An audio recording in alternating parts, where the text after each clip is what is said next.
पूर्व मुख्यमंत्री, भारत सरकार के पूर्व मंत्री आदरणीय डॉक्टर जगन्नाथ मिश्र जी, माननीय उप मुख्यमंत्री और यहाँ अध्ययनरत सभी छात्र छात्राएं, सभागार में उपस्थित देवी और सज्जनों, मैं डॉक्टर जगन्नाथ मिश्र जी का शुक्रगुजार हूं कि उन्होंने अपने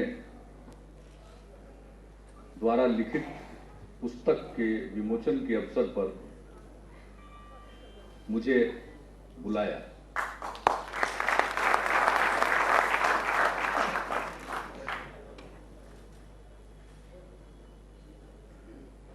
डॉक्टर साहब का राजनीतिक सफर बहुत लंबा है। राजनीतिक भूमिका के अलावे शैक्षणिक जगत में भी इनकी भूमिका रही है और इन सब चीजों को मिला दें तो इनका सार्वजनिक जीवन बहुत लंबा है और इसमें इनके अनुभव बहुत मायने रखते हैं और उसके आधार पर इन्होंने इस किताब की रचना की है। विभिन्न विषयों पर समय समय पर ये लिखते रहे हैं, बोलते रहे हैं और उनका भी इसमें संकलन इन्होंने किया है। तो कुल मिलाकर किताब उपयोगी होगी। लोग इसको संदर्भ ग्रंथ के रूप में इस्तेमाल कर सकते हैं।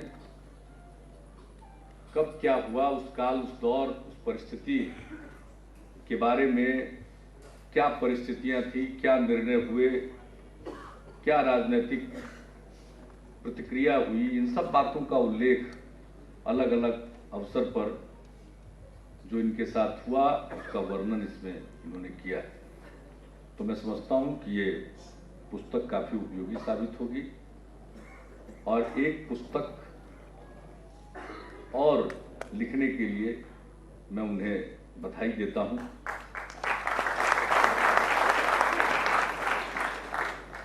आज का कार्यक्रम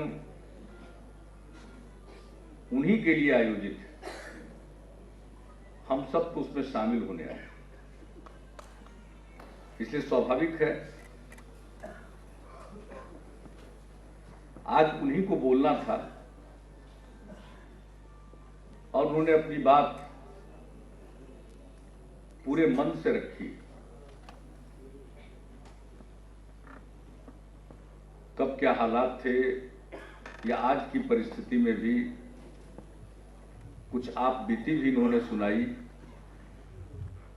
तो आज की मुख्य बात तो वही है। आज के इस कार्यक्रम में कोई और दूसरी बात हो ये शोभा नहीं देता। इसलिए सब लोगों ने अपने अपने ढंग से अपने भाषण को अति संक्षिप्त किया है। अब ऐसी परिस्थिति में वो तो एक अच्छा बहाना होता है, बोलने का मन न हो तो अगले वक्ता बोल रहे। शाही जी ने सिलसिला शुरू कर दिया और आपने भी पालन किया और उदय नारायण चौधरी जी तो अक्सर कम ही बोलते हैं। वैसे इनका तो पद है, वो कहता है स्पीकर है, सबसे ज्यादा बोलना पड़ता है हाउस को चलाने के लिए या हाउस को चलाते वक्त। तो ये तो कहीं और बोलते हैं। ऐसे कार्यक्रमों में कम बोलकर ही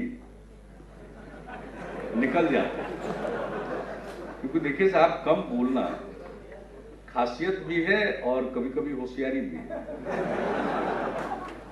आप बोलते जाइए और ज्यादा बोलते जाइए तो उलझ तो जाइएगा ही। आपने बिहार में बहुत लोगों को ज्यादा बोलने की आदत, मीटिंग में बोलेंगे, इसके बाद मीडिया को बाइट देंगे और दिन भर ये सिलसिला चलता रहता है। तो अगर दिन भर बोलते रहिएगा और हर रोज बोलते रहिएगा तो कहीं ना कहीं तो उलझिएगा ही। इसलिए बोलना तो कभी कभी चाहिए, और जब भी बोलना हो तो कम ही बोलना चाहिए, क्योंकि ज्यादा बोलने के खतरे भी हैं। तो हम भी कोई ज्यादा बोलने के मूड में नहीं। आज इस कार्यक्रम में आने के पहले मैं गया था पटना जिले में ही, भरतपुरा गांव है, वहां गोपाल नारायण सिंह पुस्तकालय और संग्रहालय, बड़ी दुर्लभ पांडुलिपियां हैं, पुस्तकें हैं, कलाकृतियां हैं, सिक्के हैं, कुछ मूर्तियां हैं, बहुत कुछ है। तो बहुत दिनों से लोग कह रहे थे, मेरी भी इच्छा थी, तो आज हम वहां गए थे। और सचमुच जब वहां हम गए तो वो अवस्थित जिस पर है वो खुद अपने आप में एक मौन टीला। अब उसकी खुदाई की जाए तो पता चला कि साहब कोई ना कोई इतिहास का नया पन्ना हमारे प्राचीन इतिहास में जोड़ देगा। तो जो बिहार है, अब हम मधुबनी गए सेवा यात्रा में, तो वहां 122 एकड़ का पुरातात्विक स्थल है, यानी जहां जाइए वहीं प्राचीन इतिहास से जुड़ी जगहें मिलती हैं। तो बिहार का इतिहास बहुत पुराना और आज आबादी बहुत है हम लोगों की, तो कभी कभी हमको लगता है कि ये जगह बहुत पहले से ही लोगों के निवास करने की जगह थी, शायद बहुत पहले। संभव है कि प्राग ऐतिहासिक काल में, तो उसके चलते लोग यहां बसे हुए थे पहले। तो बाद में वो बढ़ते गए और आज आबादी का इतना घनत्व हमारे यहाँ। तो जब हम बिहार के विकास की बात करते हैं तो हमें ये देखना पड़ेगा कि हमारी खासियत क्या है।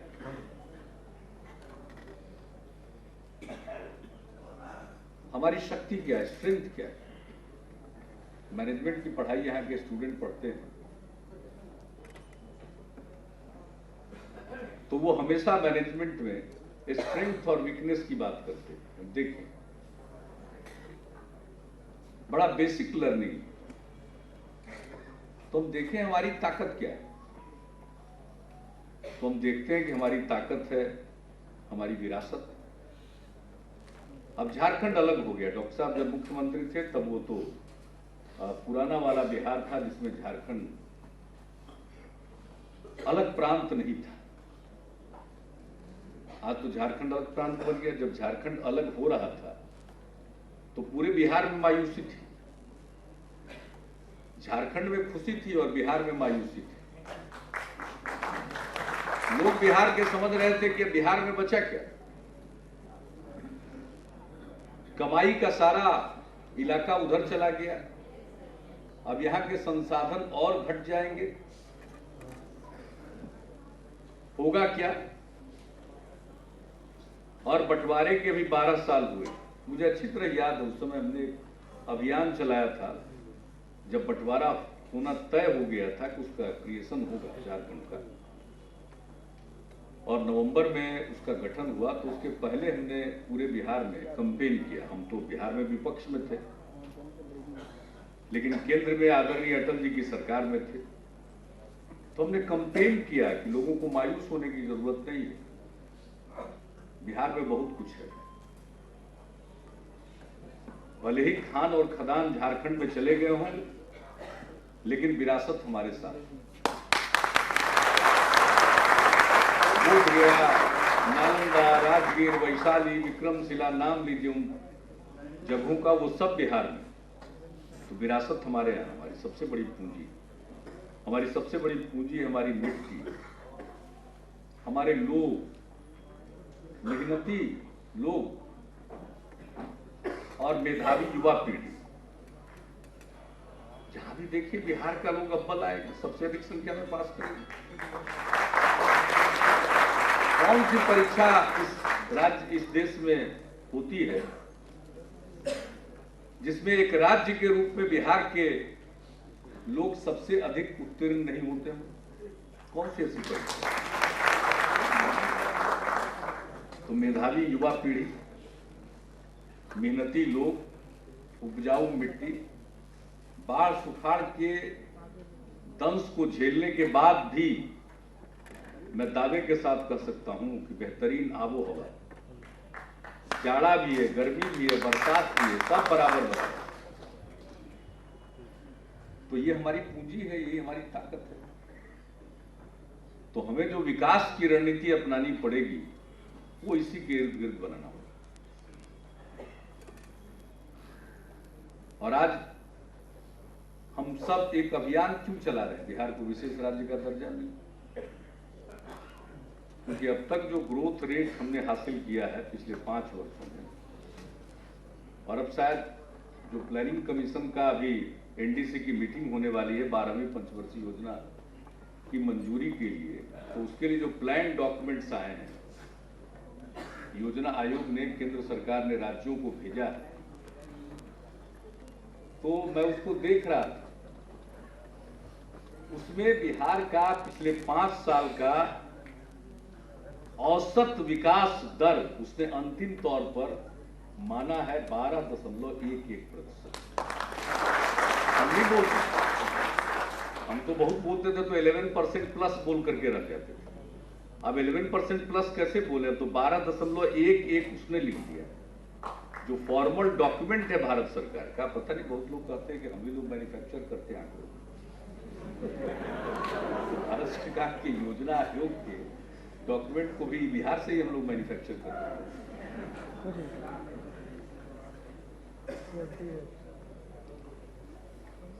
तो ये ग्रोथ रेट जो है, लेकिन इससे अच्छा तो जरूर लगता है कि हम मेहनत कर रहे हैं, बिहार तरक्की कर रहा है, बिहार के लोग मन बना चुके हैं कि अब हम आगे बढ़ेंगे। इस बात का तो ये परिचायक जरूर है, लेकिन इतने मात्र से बिहार तरक्की कर गया ये कहना उतना ही गलत हो। तो इसलिए हम विशेष राज्य के दर्जा की मांग करते हैं। जो भी हम इतनी तेज गति से तरक्की कर रहे हैं, तब भी विकास के जो भी मानक हैं या मापदंड हैं, उसका जो राष्ट्रीय औसत है उसके हम नीचे हैं। चाहे प्रति व्यक्ति आय हो, प्रति व्यक्ति आमदनी हो, आय और आमदनी तो एक हो, प्रति व्यक्ति पूंजी निवेश हो, प्रति व्यक्ति पूंजी निवेश हो, या सिंचाई विभाग का काम हो रहा है। यहाँ सिंचाई मंत्री नहीं है, बैठा देखिए ये भी, लेकिन कितना बड़ा रस है हम लोगों के जीवन में। ये अपने यहाँ बिहार में ही हो सकता है। हसुआ के बिहार में खुरपी का गीत गाने वाले बिहार में ही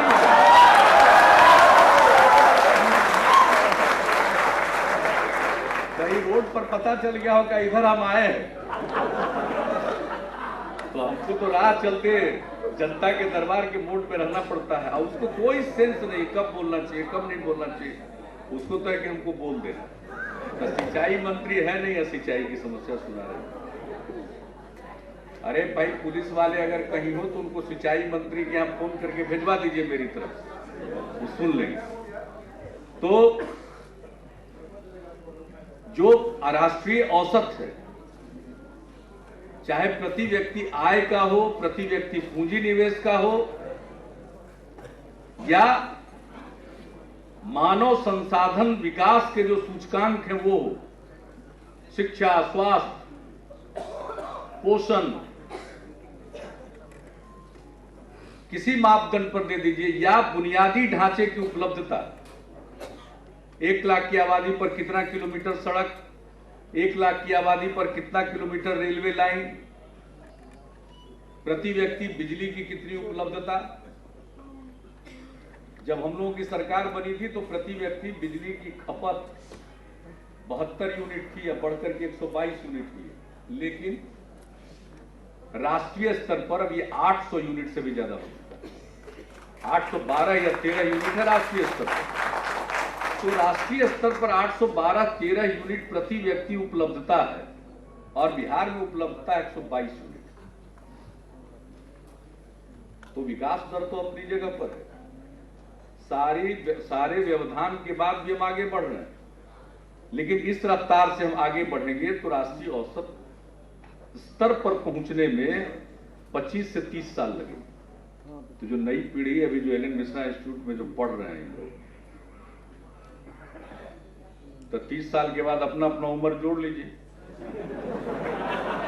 तब तो लगभग हम ही लोगों के कगार में ना लीजिएगा डॉक्टर साहब। तो इतना देर कोई इंतजार करेगा? तो जल्दी चाहते हैं हम लोग, तो जल्दी। अब ये पढ़ रहे हैं तो क्या चाहते हैं? रोजगार मिले, सबको काम मिले। और मैनेजमेंट के स्टूडेंट हैं नहीं तो अच्छी तरह आपको मालूम है कि सरकारी सेवाओं की अपनी सीमा है। रोजगार का अवसर जब बढ़ेगा, तब बढ़ेगा जब पूंजी का निवेश होगा, नए कारखाने, नए काम आएंगे। तो सरकार के साथ साथ जो निजी क्षेत्र की पूंजी है, उसके लगने के बाद सिर्फ पूंजी निवेश अपने आप में महत्वपूर्ण नहीं है, पूंजी निवेश होगा तो रोजगार के अवसर पैदा होगा। तो आज हम विशेष राज्य दर्जा की मांग कर रहे हैं, तो रोजगार के अवसर सृजित हो, इसके लिए मांग करें, ताकि हमारी नई पीढ़ी के लोगों को गेनफुल एम्प्लॉयमेंट मिल सके, प्रोडक्टिव एम्प्लॉयमेंट मिल सके। और ऐसा होगा तो कितना बढ़ेगा उत्पादन, कितना होगा जीडीपी जो हमारा है। अभी तो कम संसाधन, सरकारी प्रयत्न, लोगों का अभिक्रम, लोगों के इनिशिएटिव, इसके चलते हम यहां पहुंच गए। अब कल्पना करिए अगर इसके साथ साथ विशेष राज्य का दर्जा मिले और निजी पूंजी निवेश होगा तो बिहार किस रफ्तार से आगे बढ़ेगा। अब सहवाल गुप्ता जी तो अर्थशास्त्री रोज शब्द क्या खुमाइन करते रहते, तो मैं तो कहूंगा कि वो विकास का विस्फोट होगा। अभी वो विस्फोट नहीं हुआ, वो तब होगा जब निजी राज्य, जब विशेष राज्य का दर्जा मिलेगा। और ये पूरे बिहार की मांग है। बहुत लोग कहते हैं प्रधानमंत्री जी से फिर मिले, उसके पहले वित्त मंत्री जी से मिले, तो प्रधानमंत्री जी ने वही पुरानी बात शुरू की, कहा कि भाई बिहार मांगता है तो दूसरे राज्य भी मांगेंगे। हमने कहा दूसरा राज्य मांगता है तो जो क्राइटेरिया बनाइए, उसको जो क्वालिफाई करे दीजिए, दूसरों को भी, उनको भी दीजिए। राष्ट्रीय औसत से जितने दूरी पर जो राज्य है, उस दूरी के हिसाब से आप कोई फॉर्मूला बनाइए और जो भी क्वालिफाई करते उनको दीजिए, क्या दिक्कत है इसमें? गुनाह क्या? और हमने एक बात कही है वित्त मंत्री जी को भी और बाद में प्रधानमंत्री जी को भी। देखिए अब इन दिनों देश के बारे में क्या बात हो रही है, एक समय 9% तक हमारा ग्रोथ रेट चला गया, अब वो घट करके बात हो रही है कि 5.5 रहेगा, कि 5.7 पर टिकेगा, कि 5.9 होगा। यही डिबेट चल रहा है ना। कोई कह रहा 5.3 तक आके अटक सकता है, कोई कह रहा 5.5% होगा, कोई दावा कर रहा है कि नहीं हम तो 5.9 तक जाएंगे। यही हो रहा है। 9 और 5 के बीच के झूले में जो झूल रहे हैं, क्यों झूल रहे हैं? इसलिए झूल रहे हैं कि आज जो बिहार देश का विकास है वो देश के चंद विकसित प्रदेशों के ऊपर निर्भर है, और जो ग्रोथ है, जो प्रगति है, उसमें पिछड़े राज्य भागीदार नहीं। हमने उनको कहा पिछड़े राज्यों को सक्षम बनाइए, उनको भागीदार बनाइए, और हमने बिहार का एक उदाहरण दिया। कि भाई जो जीडीपी है, ग्रॉस डोमेस्टिक प्रोडक्ट पूरे देश का, हमारी आबादी कितनी है? 8%। देश की आबादी का 8% बिहार में, और हम पूरे देश के जीडीपी में कितना कंट्रीब्यूट कर रहे हैं? 2.9%। 8% है, और हम राष्ट्रीय औसत के ऊपर जाना चाहते हैं, तो हम तो चाहते हैं कि हम 10% कंट्रीब्यूट करें कम से कम, तब हमको संतोष होगा। तब हम देश की प्रगति में बोझ नहीं है, बाधक नहीं है, बल्कि हम प्रगति में योगदान करेंगे। तो ये कब संभव है? ये तभी संभव है जब पिछड़े राज्य इलाकों को उठाने की रणनीति बने। आज की जो रणनीति है, जो विकास की रणनीति है, देश के स्तर पर वो कारगर नहीं। इसलिए पूरे आर्थिक नीति में आमूलचूल बदलाव करना पड़ेगा उन्हें। और हमने यही सुझाव दिया है कि भाई पिछड़े राज्यों को भागीदार बनाइए, उनकी सहायता करिए। किस राज्य का कोर कंपिटेंस कहां है? अगर हम एग्रीकल्चर में हमारा कोर कंपिटेंस है, तो हमारे एग्रीकल्चर रोड मैप को पूरे तौर पर लागू करने के लिए 1.5 लाख करोड़ रुपया का इंतजाम करना है। जितना आप कर सकते हो उतना कर दीजिए, बहुत आगे जाएंगे। हर हिंदुस्तानी के थाल में बिहार का व्यंजन पहुंच जाएगा। हमारा कोर कंपिटेंस है इतिहास, हमारी विरासत। तो विरासत को न सिर्फ महफूज रखना है, बल्कि इसके बारे में दुनिया भर को जानकारी भी मिलनी चाहिए। क्या कमाल है विरासत के क्षेत्र में। सिर्फ बोध गया, वो भी अंतर्राष्ट्रीय कारणों से यूनेस्को का वर्ल्ड हेरिटेज साइट है। मैं अभी गया था पाकिस्तान, हम तो मोहनजोदड़ो भी गए, तक्षशिला भी गए, सब यूनेस्को का वर्ल्ड हेरिटेज साइट है। सही है और होना भी चाहिए। इंडस वैली सिविलाइजेशन का केंद्र मोहनजोदड़ो क्यों नहीं वर्ल्ड हेरिटेज साइट होगा? तक्षशिला दुनिया का सबसे पुराना विश्वविद्यालय, नालंदा विश्वविद्यालय से भी ज्यादा पुराना, जहां चाणक्य, पाणिनि सब पढ़ाते थे, वो वर्ल्ड हेरिटेज साइट है, ठीक है। लेकिन बिहार में ही नालंदा विश्वविद्यालय, एक तरफ भारत सरकार नालंदा विश्वविद्यालय को फिर से स्थापित करने के लिए प्रयास कर रही है। प्रोफेसर अमर्त्य सेन उसके पहले चांसलर हो गए। बिहार सरकार ने जमीन सौंप दी, हम लोग पीछे लगे रहते। और वो नालंदा का साइट, नालंदा यूनिवर्सिटी का साइट आज तक वर्ल्ड हेरिटेज साइट नहीं है यूनेस्को का। भारत सरकार कागज भेजती है तो हिंदुस्तान के 10 जगहों के नाम के बीच में एक नालंदा भी घुसा रहता है। उससे नहीं होगा। पूरा इनको प्रयत्न करना पड़ेगा, और अकेले 1 साल कोशिश करनी पड़ेगी कि भाई नालंदा को वर्ल्ड हेरिटेज साइट में शामिल करें। वैशाली दुनिया का पहला लोकतंत्र, और जो वैशाली गढ़ है, जो टीला, उसकी खुदाई कहां हुई है? पूरी एक हिस्से की खुदाई हुई है, बहुत पुराना। हमारा चिरांद का साइट है, ये गंगा नदी के किनारे। जिस लेयर पर देखिए आपको सभ्यता का इतिहास मिलेगा, प्राग ऐतिहासिक काल के भी सब नमूने। तो हमारे यहां तो बहुत साइट्स हैं, तो वर्ल्ड हेरिटेज साइट क्यों नहीं बनेगा? वर्ल्ड हेरिटेज साइट होता है तो दुनिया भर के टूरिस्ट इंटरनेट पर जाते हैं। हमको बाहर घूमने जाना है तो देख लो कौन है यूनेस्को का वर्ल्ड हेरिटेज साइट। जो आ गया, इंडिया जाना है, वर्ल्ड हेरिटेज साइट देखो कौन सा है, तो वहीं जाएंगे। बगैर केंद्र की कोई सहायता के बिहार में विदेशी सैलानियों की संख्या बढ़ रही है। 72,000 थे जब हम लोग आए थे, आज लगभग 10 लाख हो गए विदेशी सैलानी। और पर्यटकों के, विदेशी पर्यटकों का जो ग्रोथ रेट है बिहार का, वो गोवा से भी ज्यादा हो चुका है। ये बगैर उनकी कोई कृपा की, जो दिल्ली में बैठे हुए, अगर उनकी कृपा हो जाए और वर्ल्ड हेरिटेज साइट 3-4 हो जाए तो कितने लोग आएंगे? उसके इर्द गिर्द इंफ्रास्ट्रक्चर का कितना विकास होगा? हमारी स्थानीय जो अर्थव्यवस्था है उसमें वो योगदान करेंगे। आज क्या होता है, बोध गया आते हैं, चार्टर्ड फ्लाइट से आए, खाना भी पैक्ड उनके साथ, पीने का पानी भी बोतल बंद उनके साथ, गाइड भी साथ लेकर के आते हैं, टूर ऑपरेटर से लोकल जो उनका मूवमेंट है वो भी पहले से ही टाइड अप है। वो गए, बोध गया का मंदिर देखे, लौटे, फ्लाइट से फिर चले गए। तो हमारे अर्थव्यवस्था में क्या उनका योगदान? अगर आएंगे और 4 दिन रहेंगे, जरा नालंदा भी जाना है, जरा वैशाली भी जाना है, 5 दिन 7 दिन रहेंगे, तब तो रोजगार के अवसर पैदा होंगे। तो इससे ज्यादा हम कुछ नहीं कहना चाहते हैं। जहां हमारी ताकत है, हमारी खासियत है, वहीं केंद्र सहायता करे, और ये तभी संभव है जब विशेष राज्य का दर्जा मिलेगा।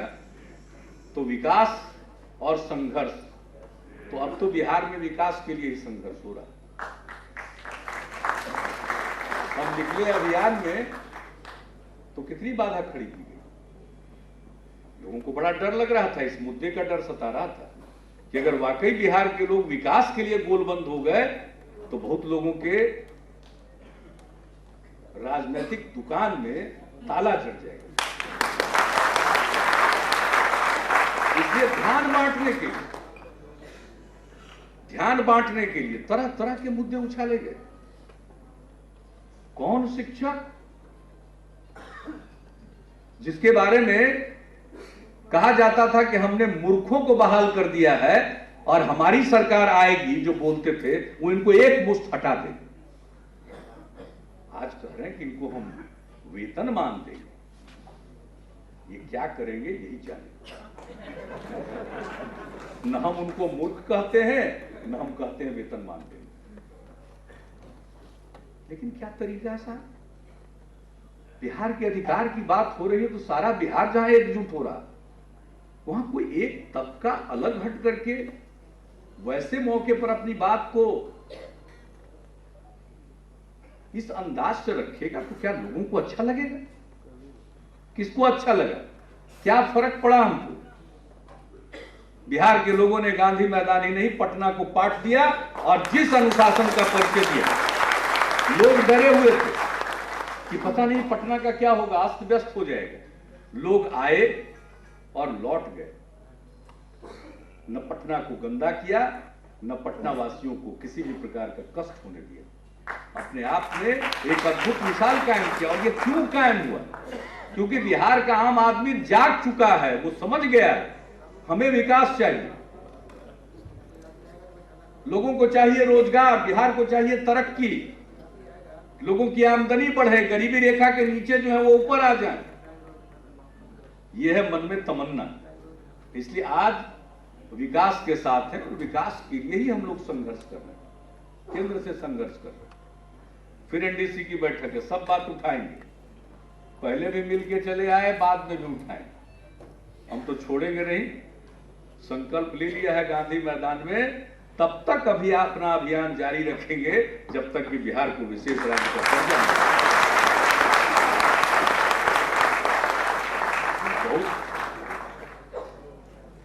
लोग बहुत तरह की बात करते हैं, मैं उन लोगों के साथ बहस में नहीं उलझना चाहता। बुनियादी बात है, ये बिहार के फायदे में है या नहीं।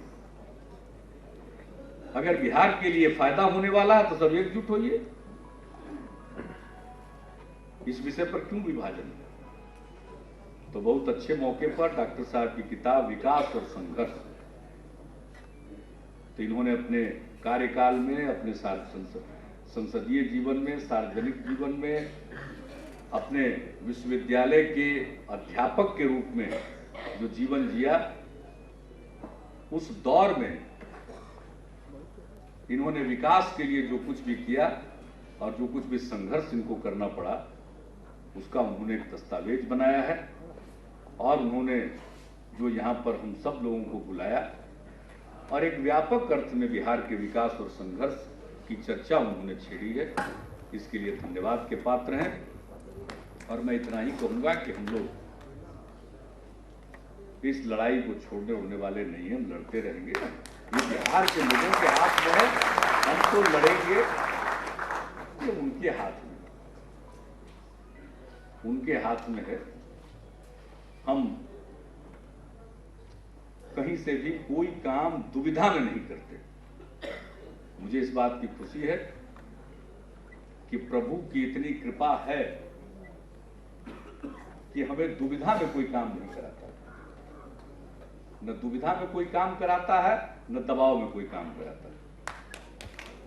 अगर किसी प्रकार का दबाव होता है तो बिहार के जनता के मनोभावों का दबाव। आज बिहार की जनता क्या चाहती है? विकास चाहती है। नई पीढ़ी क्या चाहती है? तरक्की चाहती है। इसलिए हम तरक्की के लिए जो कर सकते हैं हम लोग कर रहे हैं। ये नहीं है कि नहीं कर रहे हैं, दोनों बात है। बहुत लोग कहते हैं ग्रोथ रेट तक दर्जा क्यों? वाह भाई, कमाल आदमी, ग्रोथ रेट तो दर्जा क्यों नहीं? एक से एक महान अर्थशास्त्री आजकल पैदा हो गए। मेरा ग्रोथ रेट है तो लो बेस है, नैरो बेस है, हम ग्रो कर रहे हैं। अगर विशेष राज्य का दर्जा मिल जाएगा तो ये सस्टेन करेगा। जब ये टिकाऊ ग्रोथ रेट होगा तो देश के ग्रोथ रेट को प्रोपेल करेगा, उसको भी आगे बढ़ाएगा, न कि उस पर ड्रैग बनेगा। लेकिन उन अर्थशास्त्रियों का जवाब तो डॉक्टर साहब देंगे, लेकिन सहवाल जी बैठे वो देंगे। पता नहीं आपके मीटिंग में सब दिन रहते क्या, दिख नहीं रहे।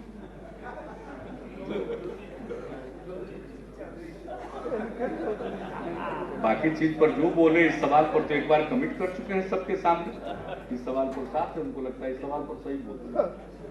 बाकी सवाल पर तो जो बोलते रहते हैं बोलते हैं। लोकतंत्र है, सबको आजादी है, अपनी बात रखने का अधिकार है, उसमें मुझे खुशी होती है। और अगर बहस हो, वाद विवाद हो, सार्थक ढंग से हो तो उस चर्चा में भाग लेने में आनंद आता है। लेकिन डॉक्टर साहब भी स्वीकार रहे होंगे, हम देखते हैं कि राजनीति कल ही हो गई। कभी डॉक्टर लोहिया कहा करते थे कि राजनीति कल ही हो गई, तो हम लोग विद्यार्थी थे, समझ में दे नहीं थे। अब आज समझ में आ रहा है कि कितनी कल ही हो गई है राजनीति। बर्दाश्त ही नहीं होता। हमने अगर कोई बात कह दी तो ठीक उल्टा बोलना ही बोलना।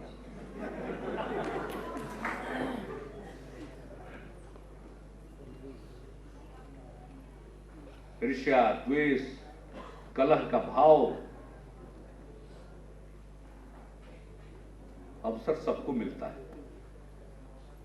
विधि का विधान, ऐसा कोई इंसान नहीं है जिसको जीवन में अवसर न मिला। हो सकता है कि उसने अवसर को पहचाना नहीं और वो चूक गया। बहुत लोग होता है कि जब अवसर मिलता है तो चादर तान कर सो जाते। ये मिल ही गया है तो जाएगा। मिला, लंबे काल तक मिला, अगर चादर तान कर सो गए तो मैं क्या करूं? हम लोगों को मिला है तो हम सोते ही नहीं।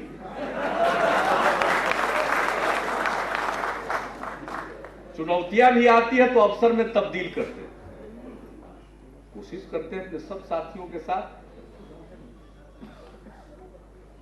और सब मिलकर और बिहार के तमाम लोगों का साथ लेकर हम जरूर ये जो विकास के लिए संघर्ष चल रहा है उसको तार्किक परिणति तक पहुंचाने में कामयाब होंगे। बिहार तरक्की करेगा और फिर से बिहार शीर्ष पर होगा।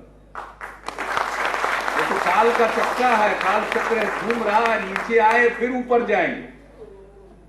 बिहार में जो जागरण आया है, नव जागरण आया है, मैं उसको देख सकता हूं। जो देखना चाहे वो देख सकते हैं कि बिहार में एक नव जागरण आ रहा है। मैं दैनिक जागरण की बात नहीं कर रहा हूं, नव जागरण आ रहा है। बादशाह जी दैनिक जागरण के वरिष्ठ पत्रकार हैं, देखा कि मुस्कुराने लगे। तो जो नव जागरण आ रहा है, नया सवेरा आ रहा है, वो लोगों के चेहरे पर मुस्कान लाएगा और हिंदुस्तान को देश के प्रगति का भागीदार बनाएगा। तो इन्हीं शब्दों के साथ मैं डॉक्टर साहब को देता हूं।